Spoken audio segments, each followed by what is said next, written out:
In the fiercely Christian community of Clemens, Winston-Salem, North Carolina, a monster would emerge.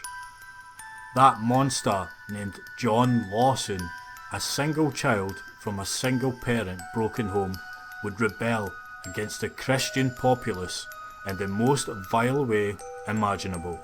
He was born in 1978 in San Francisco, but relocated to Clemens shortly after.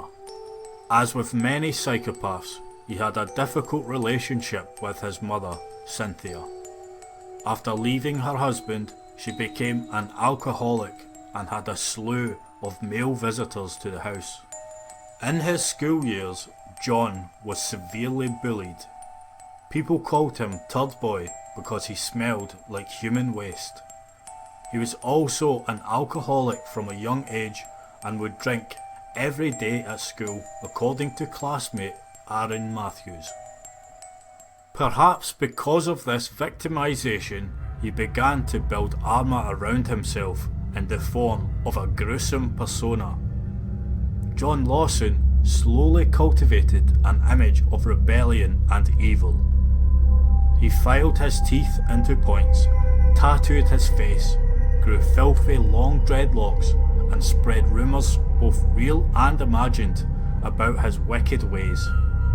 In this way, he created the persona by the name of Pazuzu, taking the name of the demon from The Exorcist. And Pazuzu became a cult figure of depravity for down-and-outs and religiously oppressed rebels. Outcasts, oddballs and alternative people were strangely drawn to him, this mythical-like man who lived life entirely free of society's restrictions and expectations. He also had a harem of female followers that he called his fiancées, despite his wretched smell after only washing once a year. He believed that not washing would protect him from infection and illness, and that washing would strip him of these natural defences. His home that he shared with his mother became his castle of filth and debauchery, an anything goes pit of freedom, fun and despair, where all taboos were broken. Guests would pee and shit on the floors, people would run around naked, partake in orgies, get high and drunk and party to the max. His house had a disgusting stench emanating from it.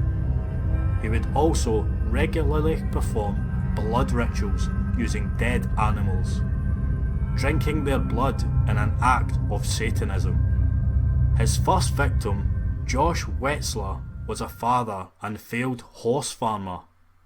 When the mortgage crisis forced him to give up the farm, he began to sell weed in desperation. This ultimately led to his demise. Josh had been hanging around the house for a month or so. However, seemingly at random, he was ambushed and locked in the basement. He was starved for days, shot and buried in the garden. I heard this pop, pop, pop, pop. Fed by drugs and alcohol, James says Pazuzu had returned home on a morning in July. I come out of my room and I said, "What's going on?" There stood her son, holding a rifle. And Josh is laying on the floor and I'm like, my God, I don't remember I'm going crazy. And he just stood there. She asked him to come sit in the den before returning to her bedroom, where she considered her options and chose to do nothing. So then I came out, I said, "I'm gonna go to work." By the time she came back, Pazuzu and some friends had moved Josh's body. He was in the basement. Once again, closing the door to her bedroom behind her. In 2009, Pazuzu's neighbour named Tarina Billings reported him to the police after he had bragged he had dead bodies in his basement. However, the police did not search the house, but only performed a house call and left when they were refused entry, and despite more tip-offs, they again failed to search the house. It was only after Josh's ex-girlfriend reported she thought he was buried in Pazuzu's garden that a search warrant was granted in 2010. However, This again was a failure, as nothing was found. In 2009, another confession was made, this time to a friend of Pazuzu, who was now a military veteran. Matt Flowers, a friend of Pazuzu, was told by his ex-girlfriend that she helped him bury a body in his back garden. Flowers then filed an anonymous report with in-depth details of what had happened. In 2010, they again performed a search but failed to find anything. In that year, violence escalated on the property, and Pazuzu was arrested for assaulting his own mother, choking her until she was unconscious. In October of that year, he was arrested alongside Nicholas Reesey and charged with the murder of Joseph Chandler. The 30-year-old victim was legally blind. Say your name for the record. Pazuzu Algarad. What does that mean? Does that mean? It's just air. What does it mean? Say it to me. Do you hear me? Yes.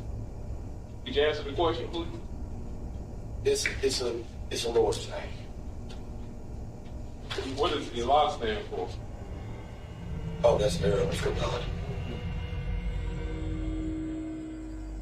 You're under the influence of any drugs right now? I'm on medication.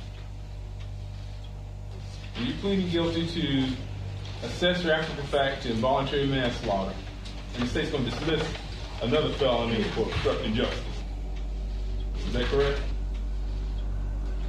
Yes. Nicholas Reesey pleaded guilty to the lesser charge of involuntary manslaughter after the death was ruled an accident. He was sentenced to 13 months. Pazuzu was charged with accessory after the fact. He was also ruled competent to stand trial by a psychiatrist. This was despite a long-standing history of mental health issues and a diagnosis of schizotypal personality disorder. Amazingly, he was given a suspended sentence of 5 years. Psychiatrist Dr. Phil Levine says Pazuzu's schizotypal personality disorder would have led him to experience unusual perceptual experiences, odd thinking or speech, to be suspicious, paranoid. I can't connect up from a schizotypal personality structure to murders. Levine says mental illness is a separate problem from people who become violent. Matt Flowers would finally bring justice to Josh Wetzler's family when he again went to the police 5 years later. Pazuzu had tried to manipulate him into killing a party guest that had disrespected him. Instead, Flowers sparked him out and left with the intended victim, buying him food and telling him the full story. He then went straight to the police and told them everything. This time, police conducted a thorough investigation by digging up the back garden. Not only did they find the body of Josh in a shallow grave, but another body was uncovered. The body was later found to be that of Tommy Dean Welch.